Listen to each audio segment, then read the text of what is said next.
The forest loomed before us, its dense foliage a harbinger of the secrets it kept.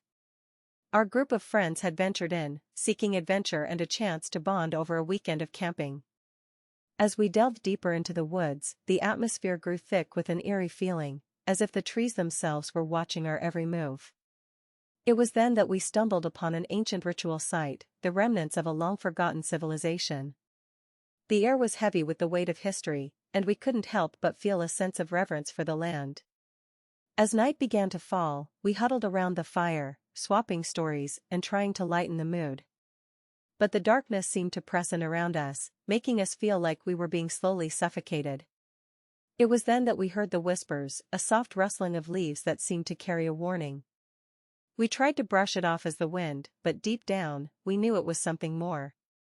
The fire crackled and spat, casting flickering shadows on the trees as we tried to make sense of the strange occurrences.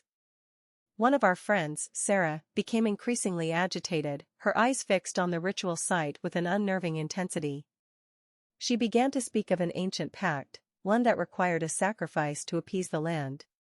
We laughed it off as mere fantasy, but as the night wore on, the shadows seemed to grow longer, as if they themselves were listening. And then, in a flash of madness, Sarah grabbed a knife and plunged it into her own chest, her eyes locked on the ritual site as she whispered a single word, sacrifice.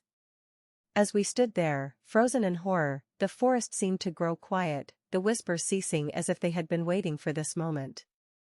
And then, just as we thought it was all over, the trees began to whisper again, their soft rustling growing louder, until we could make out the words, and the voice that spoke them was Sarah's, saying, "I'm still here."